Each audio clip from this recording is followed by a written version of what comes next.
Good morning, everyone. I'm delighted to return to Singapore for this conference. I want to start by thanking David Sadaway and Francis Lim for the invitation. My talk today, as you can tell, is focused on two conceptual framings: the Asian century and inclusive growth. I'm interested, as you will see, in the intersection of the two and how at this intersection we may take up the dilemmas of inequality and democracy, which are also very much at the heart of my new academic adventures at UCLA. So let me start with a story. It was a glittering conference held in a five-star enclave in Delhi, India. Organized by the London School of Economics, it was titled The Urban Age, declaring boldly that the future of humanity is made in cities. I found myself on a panel across from a US-based economist who serves as the right-hand man for the current political regime in India, a regime that has been embraced in the United States as techno-futurist, but that in India has unleashed a fascist intolerance for secular democracy. Mr. Economist, as I'm going to call him, argued that Indian cities had to be recast as growth machines, and to do so, they had to look towards a model, the world-class city of Singapore. To become Singapore, he emphasized that urban India had to get rid of its slums, which he noted were clogging up its cities. It was a tired argument, one that I've heard many, many times before. Usually puts me to sleep. But it was more than an argument. It was an aspiration driving urban change in India. The aspiration to be Singapore, Dubai, Shanghai. Not so much these cities as the dream image that these cities evoke. In fact, if we were to ask Mr. Economist, what is the world-class city? The only reasonable response would be that every world-class city is just like every other world-class city. That is an absurd tautology, but it defines the present era of global urbanism. What mattered most, though, for Mr. Economist is that in world-class cities, the ones he dreamt of, such as Singapore, people who were in the way of urban development could be swept aside through authoritarian power to create global skylines of wealth and finance. And indeed in India, for over a decade now, we've seen the effect of such dreams. In the name of turning Mumbai into Shanghai, slum dwellers have been systematically evicted, hundreds of thousands of them in a matter of weeks. In the name of turning Delhi into a world-class city, hosting a world-class event, the Commonwealth Games, entire communities like this one, this is Pushta, on the banks of the river Yamuna, have been erased quite literally in the blink of an eye.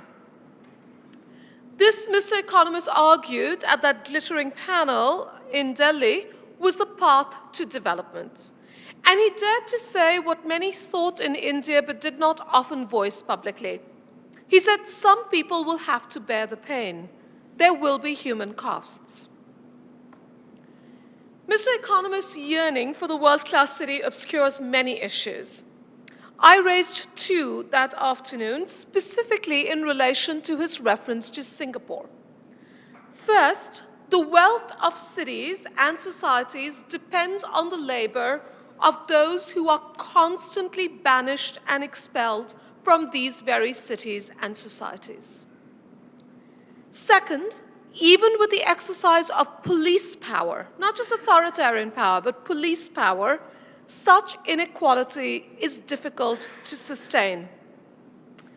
Indeed, just weeks before that conference in Delhi, I'd spent a bit of time in Singapore, a month at NUS, hosted by Tim Bunnell, and with folks like Beng Huath, a time I remember fondly. And the city was abuzz with an unusual incident that had taken place a few months ago.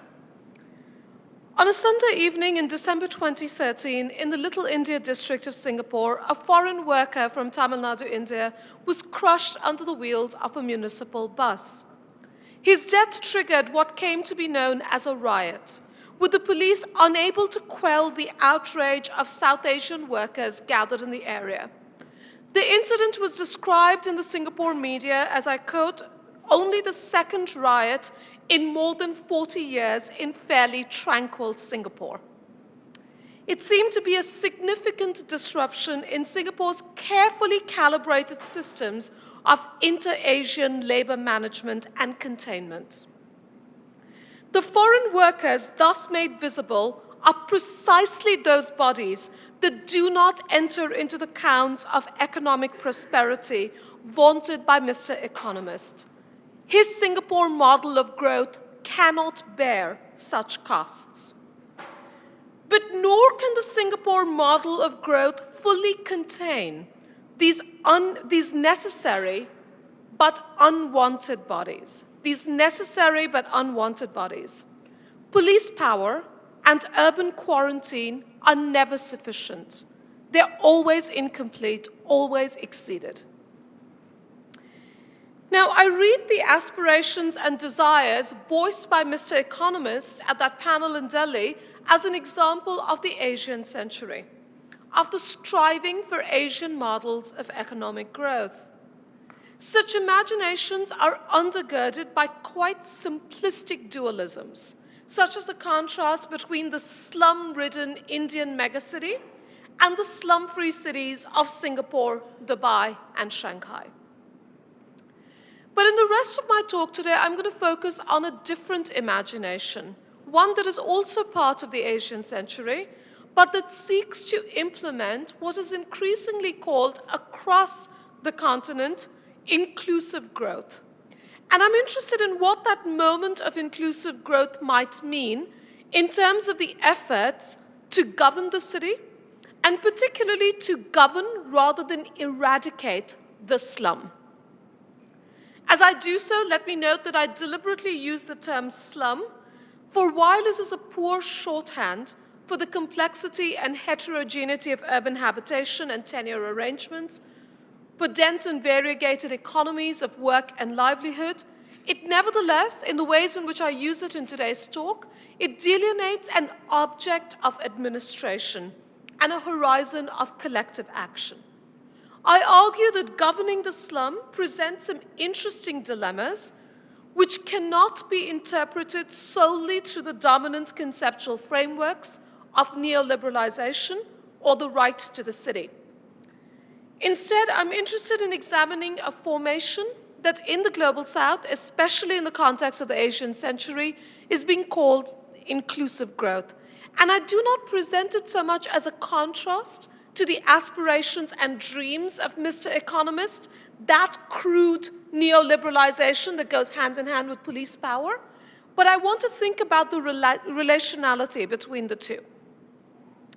So as Mr. Economist was raging about the fate of the Indian megacity, so in fact in India, one of the most ambitious national urban planning endeavors was underway. The National Urban Renewal Mission, evocative of Nehruvian modernization, actually named after Nehru, and its key target was the reform of cities, but particularly the effort to govern the Indian slum. One of the boldest parts of the National Urban Renewal Mission is the Rajiv Awas Yojana, RAY, or slum-free cities, as the program has come to be called. Its mandate reads thus: to envision a slum-free India with inclusive and equitable cities in which every citizen has access to basic civic infrastructure, social amenities, and decent shelter. In rhetoric, if not in practice, slum-free cities is an important departure from slum evictions and demolitions in India. The forced evictions in the name of urban development that many of us have repeatedly called out and that Mr. Economist was justifying so vigorously. Now, with slum-free cities, I'm not suggesting that the era of forced evictions or of land grabs by the state is over. But I'm arguing that these practices are now being accommodated and made sense of within a new paradigm, which in India and in many other parts of the Global South is concerned with including the poor. Put another way, critiquing Mr. Economist's crude argument about development and its necessary human sacrifices, it's not sufficient. We also have to pay attention to other modalities through which the Asian century is being made and lived. So as an example of inclusive growth, slum-free cities combine, somewhat uncomfortably, three arguments about including the poor, particularly in the context of world-class cities. First, it expresses an impulse for social protection, even social democracy. The main author of that policy called it a New Deal for India's urban poor, deliberately evoking an earlier era of social democracy. And in fact, the program confers political recognition on Indian slum dwellers as urban citizens and pieces together key elements of an urban welfare state in the making. But second, slum-free cities expresses a vision of slum redevelopment, the transformation of slum lands into urban assets. And to do so, it expresses great optimism about the inherent entrepreneurialism of slums. No longer seen as places of abject poverty and despair, slums are now examples of what a recent architectural exhibition called Jagar urbanism. Jagar meaning improvising, making do with limited resources. This is an epistemology of poverty that sees the slum as a system of self-organization of what that exhibit called duct-taped ingenuity. Now, I'm sure it's immediately apparent to you, or it should be, that there are significant contradictions within such ideas of inclusive growth. That what does it mean to create a new deal for India's urban poor that is also a program of slum redevelopment? What holds these contradictions together in the case of slum-free cities is this person, Hernando de Soto. I don't know how many of you urbanists know the work of de Soto. De Soto is the urban policy guru who has the ear of almost every important political leader in the world today. De Soto looms large as consultant and inspiration for not only this policy, but for many policies of inclusive growth.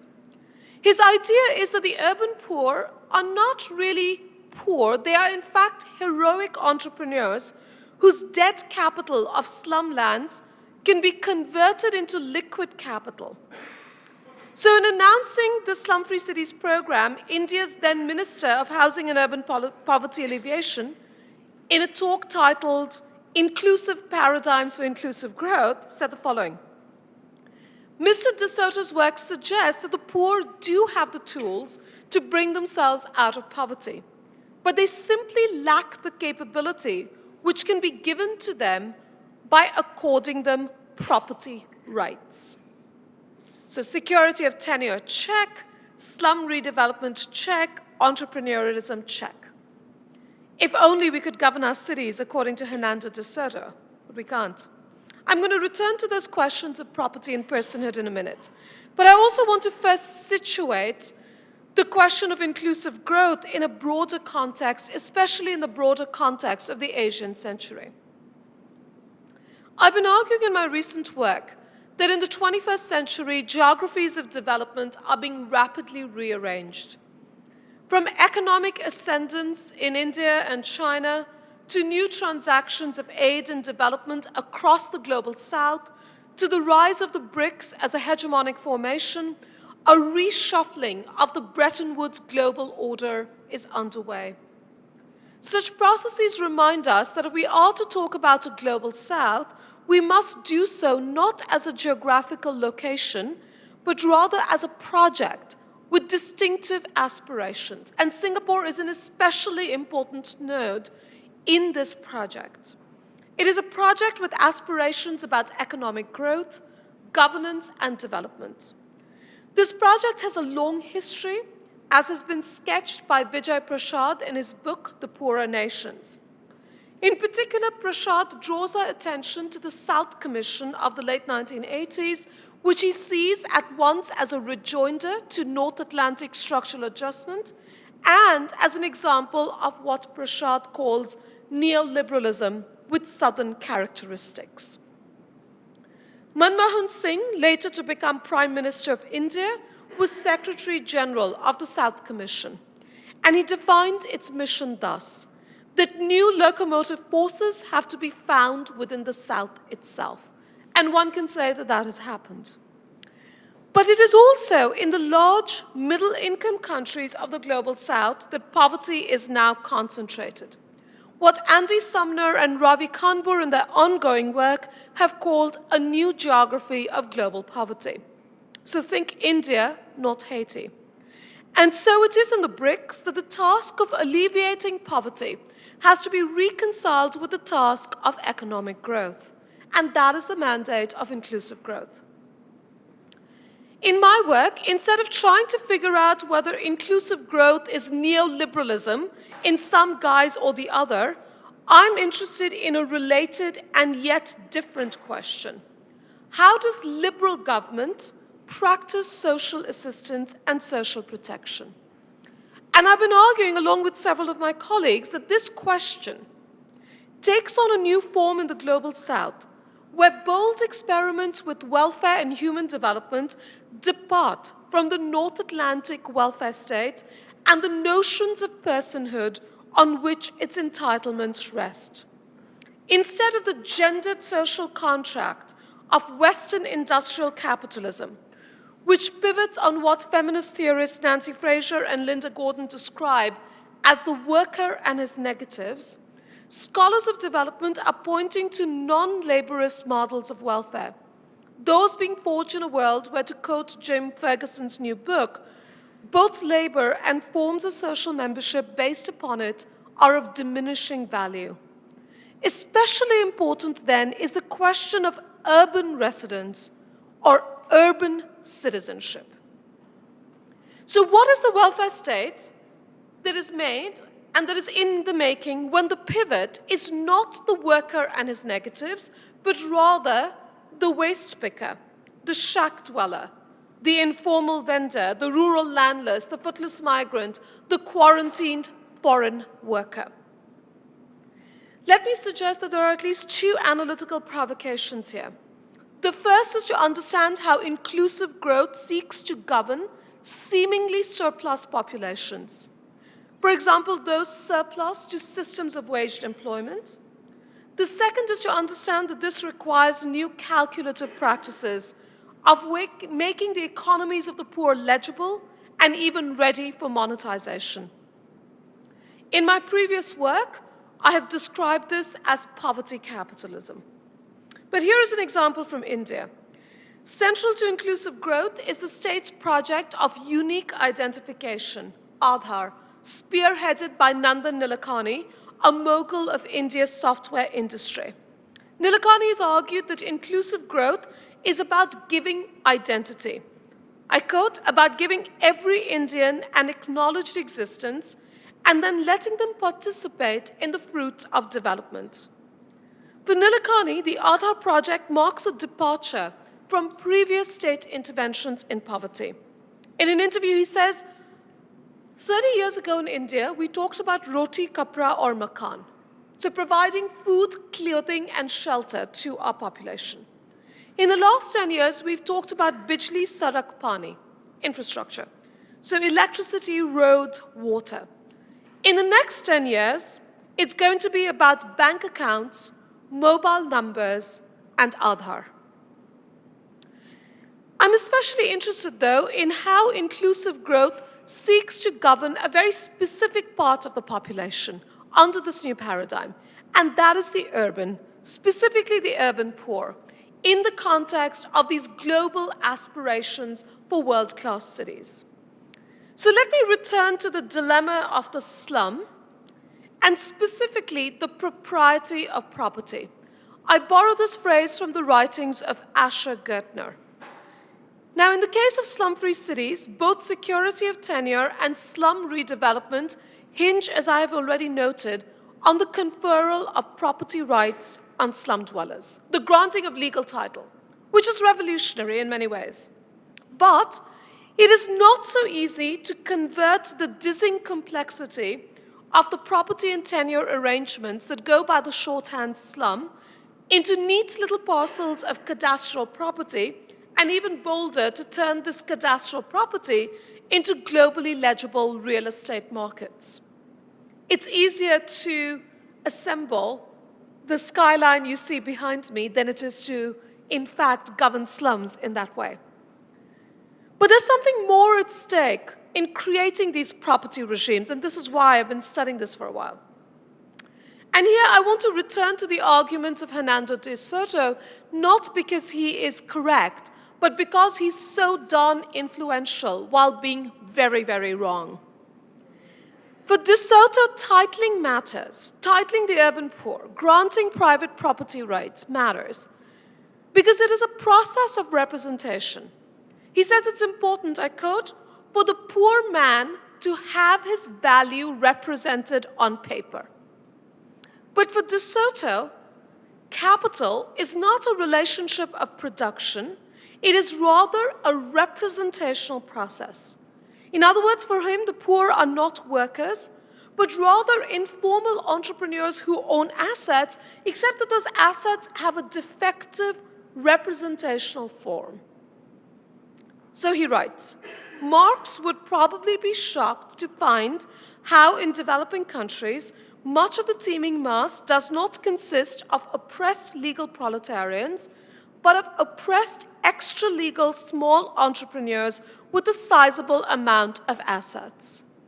Marx would indeed be shocked. This is the epistemology of inclusive growth.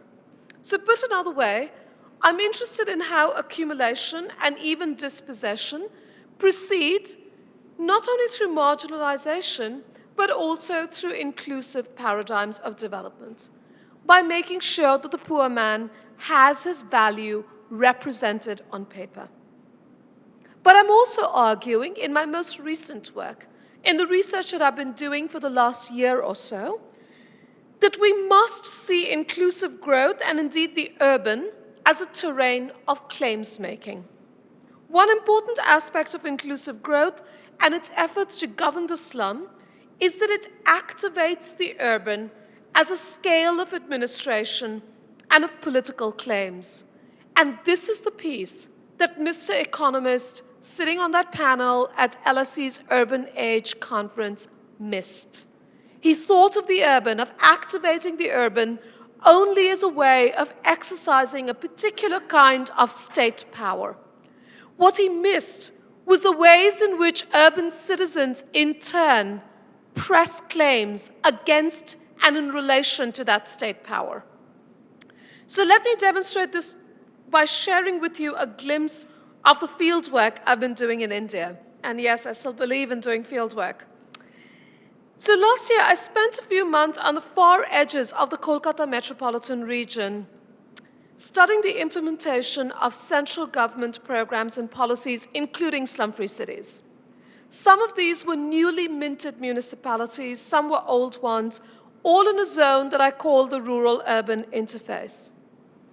As I went on tours of slums with municipal engineers and planners, I was struck by the shift in the relationship between government and slum, a relationship that until recently has been framed as that between sovereign and encroacher.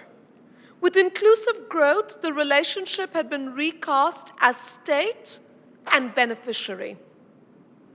Inscribed on the walls of slum homes were the signs of different iterations of these programs of government, each preceded by a comprehensive survey that numbered and marked homes of the beneficiaries, be it BSUP or RAY. And in the offices of municipalities like Bhatpara were DPRs, detailed project reports that had to be sanctioned by the Delhi bureaucracy, with lists, photographs, and thumbprints of slum dwellers cast as beneficiaries. I'm very struck by these books, if you will. Walking the slums with local politicians and municipal officials, I was repeatedly asked to take out my camera and photograph potential beneficiaries and the slum houses that were to be upgraded through these new programs of inclusive growth. My photographs could never do justice to the anticipation and aspiration. All I could do was take notice. And sometimes, without prodding from the local councillor or municipal engineer, a beneficiary would emerge from an upgraded house, as she did, to complain about the shoddy work. Photograph this, she would insist. Photograph the water leaks. Photograph the cracks in the wall. Photograph the tilt in the foundations. And sometimes, without warning, our car would be gherawed or surrounded by young men in the slum, rolling up their shirt sleeves and hitching up their lungis, upset that the promise of cleaning the village pond, now municipal pond, had not been met. "We will beat you up," they would shout. "We will not release the car until you pay up," they would shout. Not directly at anyone, but into thin air, as if engaging with imaginary adversaries. "Didn't you say that the pond would become a swimming pool?" a young man shouted at the municipal engineer and urban planner, who were pretending not to hear them. Again, my ethnographic notes could not do justice to this demand for improvement, this demand for citizenship. All I could do was take notice. I see these photographs and notes of state-designated and self-styled beneficiaries as something that forces us to consider the political potentialities of inclusive growth, to understand this formation as something more than the inexorable spread of global neoliberalization. And so I conclude with some thoughts on the Asian century. In previous work with Aiwa Ong, I argued that we need to pay attention to the ways in which Asian cities are worlded, or placed in the world through forms of globality that reference and connect to other Asian locations and experiences. In that argument and in ongoing work, I refer to Asia not as a bounded geographical location or even as a set of transnational circulations. Instead, by Asia, I mean a set of citationary relations through which a politics of futurity is crafted. This is perhaps most evident in the ideology of the Asian century, which evokes a future of economic emergence in Asia, but also relates different pathways of development to one another through models, benchmarks, and milestones. It is in this sense that Asia is a project requiring of us not the question, where is Asia, but rather the question, when is Asia? A key aspiration of the Asian century is inclusive growth. I read inclusive growth as a disruption of the universal history of capital, i.e. of the provincial history of Euro-America, to which Asia is seen to be a late arriving supplement. But I also read the Asian century as a form of rule, one that in its anticipation of inclusion often hides the hegemony of post-colonial government. It is our task as scholars to challenge such illusions while paying attention to the political potentialities of inclusive growth. Thank you.